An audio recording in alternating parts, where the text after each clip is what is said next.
Hello, I'm Rhonda Porter, mortgage advisor at New American Funding and author of The Mortgage Porter with a 2024 forecast for mortgage and housing.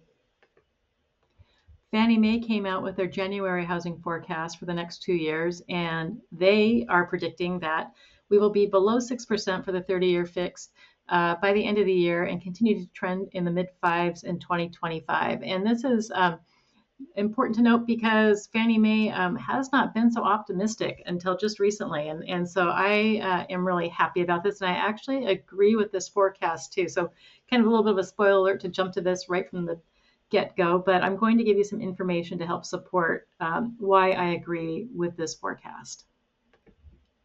So, mortgage rates are based on bonds and which are mortgage-backed securities, and they change throughout the day, similar as stocks do. And bonds will react negatively to inflation. And so, as we see inflation cooling, we are going to see mortgage rates improve. So, inflation is a big driver of mortgage rates. And the Fed looks at CPI and PCE, which is the Consumer Price Index and Personal Consumption Expenditure. Fed's historic PCE target has been 2%. And the Fed typically relies on reports that are lagging. I mean, it takes months sometimes for the data to come through for what they're using to gauge this information. And at the December meeting, the Fed stated they will not wait for PCE to reach 2% to start reducing rates. And although the Fed's funds rate does not directly impact mortgage rates, for example, when you hear the Fed saying that they're going to drop rates by a quarter point, that does not mean that the mortgage rates went down exactly a quarter point. It does, the actions that they do take, though, does influence the direction of mortgage rates. So here are the scheduled upcoming Fed meetings wherein they will announce if they are going to adjust the Fed funds rates. And just like anything, there are odds makers on this. And so this upcoming meeting in January, it's not likely that the Fed is going to cut their rates.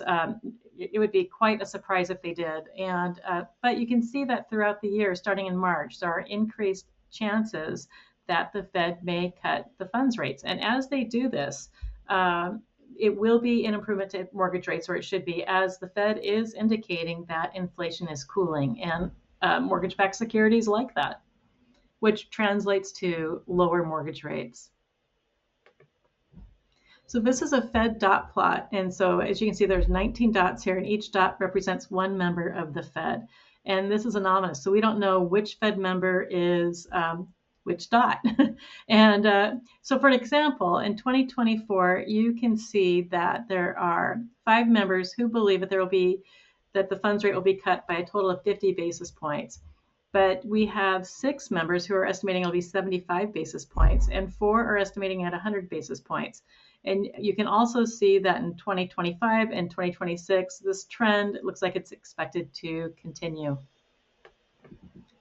And if there is a recession, typically mortgage rates do improve during a recession, which is what the green boxes here indicate. So still, I'm just seeing nothing but good news for mortgage rates. Now, I don't think we're going to see mortgage rates going back into the pandemic levels of the 3% range. And so, in fact, if you look at this graph from Freddie Mac, you can see that historically speaking, a 6% range or 5 to 6% range is much more normal. In fact, I can remember when rates went under 6%, we're in the 5% range. The first time I was stunned, but of course we've all gotten used to that lower rate. But I think that we need to readjust and become more acquainted with rates, being around 5% or higher. So again, for 2024 for the rate forecast, I agree with Fannie Mae, the Mortgage Bankers Association, MBS Highway, and others who are forecasting that mortgage rates for 30-year fixed will probably start off in the high sixes, and then we'll start to trend lower into the mid fives. So, and as we see this, rates under 6% are going to get people who have been pent up and waiting to buy back in the market. So this is good news for home buyers. Now, as we turn, it's good news and not so good news for home buyers, really.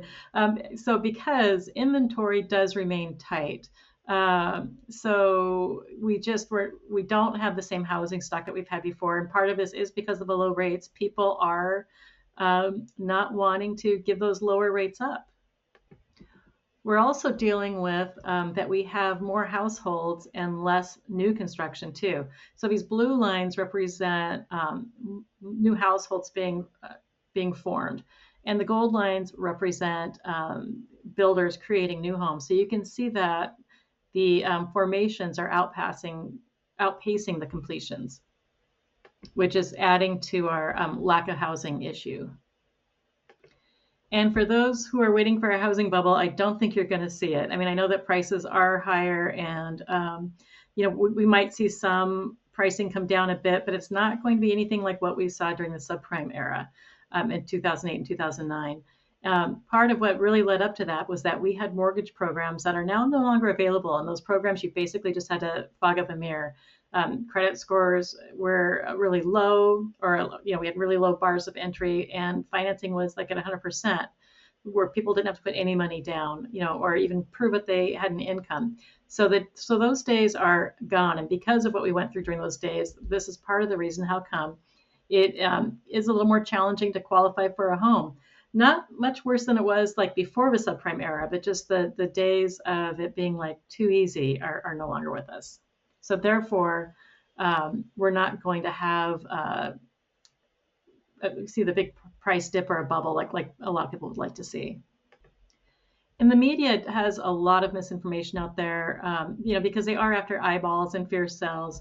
But I don't want to say that housing is not affordable, because housing prices have gone up, but I don't think it's going to correct much. And so one thing that I would, as an example, want to show you is that if you were in 2021 to get a mortgage at a balance of $240,000 at a rate of 2.875, that payment would be, for principal and interest, $1,000 a month. Now, if the rate is like 6.625, and the price is going to be higher too, so like roughly you need a loan amount of 280, that payment's now $1,800, which is an 80% increase in that monthly payment. In 2021, you would need an income of $4,000 to qualify for that, roughly. And some would say, or the media would say, that you would need an 80% increase to qualify for that, which is not the truth. You need a 20% increase to qualify for that. And incomes have risen about 15%, oh my gosh, since 2021. And that's per the ADP. So as prices start to, as rates start to come down, we will see some of this affordability get into check too. So of course, real estate is local, but the nationwide appreciation, it's forecasted to be around 4.5% to 5%, and the transaction volume up about 15 to 20%, which is great news for real estate. Of course, it's all depending on where your home is located, and so with pricing, or with rates coming down, I think that what's going to happen with pricing, it is going to support the appreciation to go up and not to see the big price drops as people are probably really hoping to have. You also need to be very prepared to compete if you're looking at buying a home in today's market. So something that I offer my clients is a digital pre-approval letter. It is something that their agent can, or that I would actually provide to the listing agent on their phone. I give them a phone call and discuss just basic information about the pre-approval, and you're fully underwritten and pre-approved by an underwriter. Your offer needs to stand out above any other offer in order to have a chance in a competitive market. Another consideration is to make an offer as a cash buyer. And we have a program at New American Funding called NAV Cash, and which basically I like to say it's like having a rich auntie or rich uncle, where they buy the house for you as cash. You're able to close a lot quicker, and then you wind up buying the house back from NAV Cash.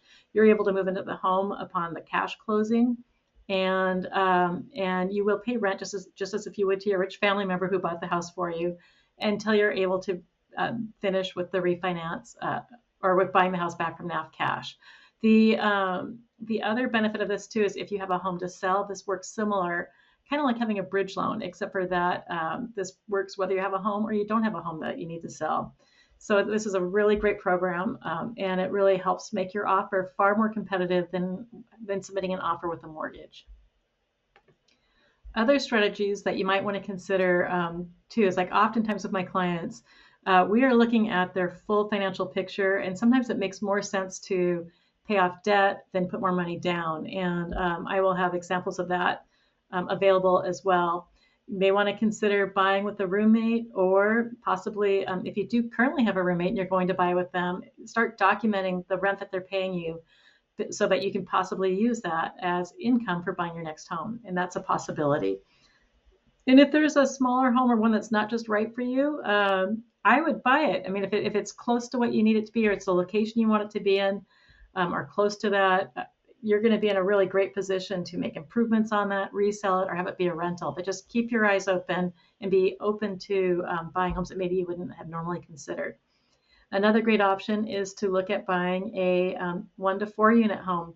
That is something like if you're living in one of the units, you're able to buy it as owner occupied and then rent out the other units. Same thing as if you wanted to add on buy a home with the possibility to add on an ADU or granny flat, or there's lots of names for it, mother-in-law apartments. They've been called lots of things over the years, but that's something else that can help offset mortgage payments with that income. And of course, there's multi-generational living too. Like if you buy a home with your parents or with your kids, just to help find a home that you can all live together in.